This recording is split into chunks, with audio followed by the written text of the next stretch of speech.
beliau tidak hadir menjadi ketua dan hukum tetap di bawah SK Kementerian Hukum dan HAM.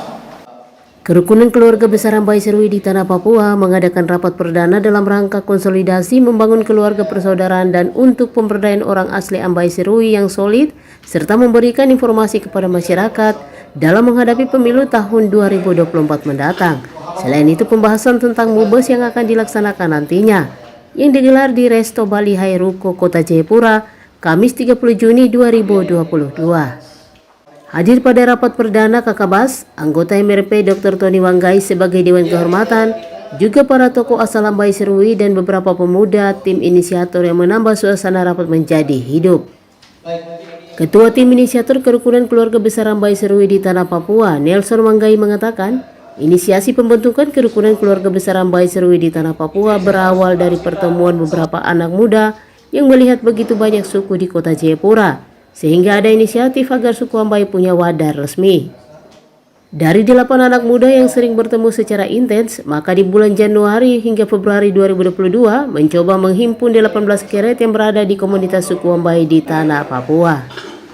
Nelson Wanggai menambahkan, dari pertemuan awal tersebut telah melaksanakan rapat pada 26 Maret 2022. Dari hasil itu sepakat membentuk Dewan Kehormatan dengan menjaring semua untuk dibawa dalam musyawarah besar daerah Kakabas, dengan harapan wadah kerukunan Kakabas di Tanah Papua dapat berbentuk dengan struktur yang lengkap. Awal dari pembentukan atau inisiasi untuk pembentukan Kerukunan Keluarga Besar Ambai Serui, ini kami berawal dari pertemuan beberapa anak-anak muda di Kota Jayapura. Karena kami melihat bahwa di Kota Jayapura ini kan ada begitu banyak suku-suku yang hadir dan mereka punya wadah resmi. Nah, kenapa tidak dengan kami orang Ambai yang berada di atas tanah Papua, bahkan di Kota Jayapura. Nah, ini yang menjadi dasar untuk kami coba untuk membangun kembali supaya kita ada wadah organisasi Kerukunan Keluarga Ambai di tanah Papua. Dan kami anak-anak muda ada berjumlah kurang lebih 7 atau 8 orang. Untuk kami bertemu, kami intens untuk komunikasi beberapa minggu di bulan Januari, Februari. Nah, setelah itu kita coba untuk menghimpun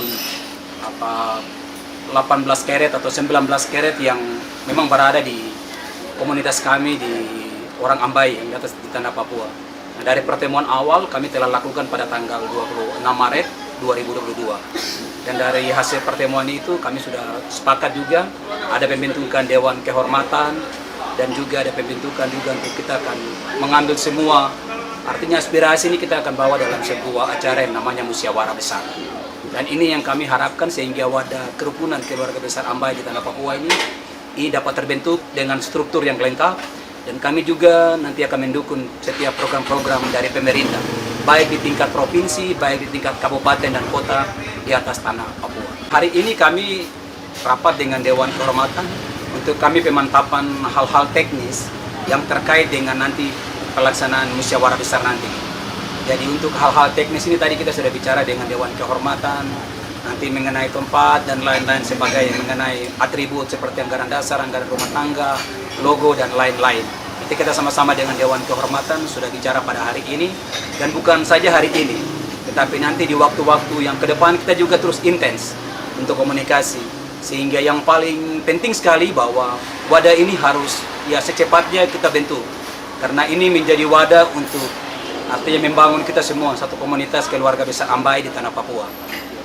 Akan secara khusus kami dari panitia juga, artinya di dalam MUBES ini kami juga siapkan panitia yang dapat menyukseskan atau dapat mempersiapkan segala sesuatu yang terkait dengan musyawarah besar nanti. Sementara itu, Dr. Haji Tony Wanggai, anggota MRP, Ketua PWNU Papua, yang juga sebagai Dewan Kehormatan Kerukunan Keluarga Besar Ambai Serui di Tanah Papua mengatakan, pembentukan wadah Kerukunan Keluarga Besar Ambai Serui di Tanah Papua dengan tujuan konsolidasi dalam membangun keluarga, persaudaraan serta pemberdayaan orang asli Ambai Serui yang solid, juga memberikan informasi kepada masyarakat dalam menghadapi pemilu tahun 2024 mendatang. Haji Wanggai menambahkan agenda yang dibahas bersama wadah Kakabas masih berbentuk Dewan Kehormatan dan baru bangkit untuk melakukan konsolidasi sebuah wadah organisasi untuk persatukan keluarga besar Ambai Serui di Tanah Papua yang punya sumber daya dari berbagai aspek baik politik, hukum, kesehatan, ekonomi, dan pendidikan itu harus diperkuat. Karena itu penting untuk membuat wadah suku Ambai Serui, mengingat orang Ambai Serui banyak memberikan sumbangsi pembangunan di tanah Papua di dalam berbagai aspek, baik politik, hukum, kesehatan, ekonomi, dan pendidikan.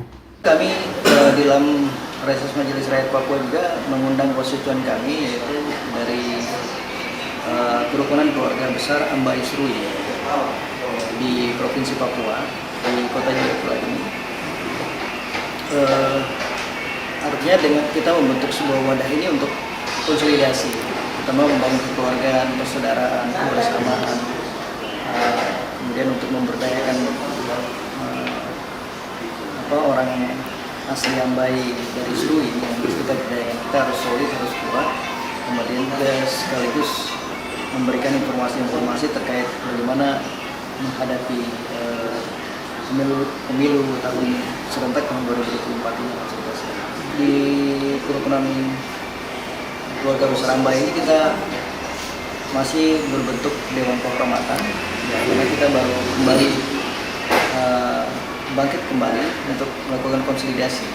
Bahwa kita penting sekali untuk perlu ada sebuah wadah organisasi untuk mempersatukan keluarga besar Ambai ini di tanah Papua. Karena ini masing-masing mempunyai sumber daya yang perlu terkonsolidasi untuk menjadi sebuah kekuatan, baik dari berbagai aspek, apakah itu budaya, kemudian sosial, ekonomi, kemudian politik dan sebagainya. Ini harus diperkuat karena kami melihat sejak awal Papua, orang khususnya dari Ambai Serui mempunyai peran yang besar untuk membangun awal peradaban. Memang sudah ada, tapi belum secara formal terdaftarkan di Kementerian Hukum dan HAM. Oleh karena itu kita pengen organisasi ini berbadan hukum, sehingga kita juga bertanggung jawab secara organisasi kepada masyarakat kita, sehingga juga mendapat perhatian dari pemerintah, TNI Polri, dan juga lembaga-lembaga lain yang harus kita bagaimana bisa membangun mitra bekerja sama untuk membangun Papua dan khususnya membangun masyarakat adat Ambai.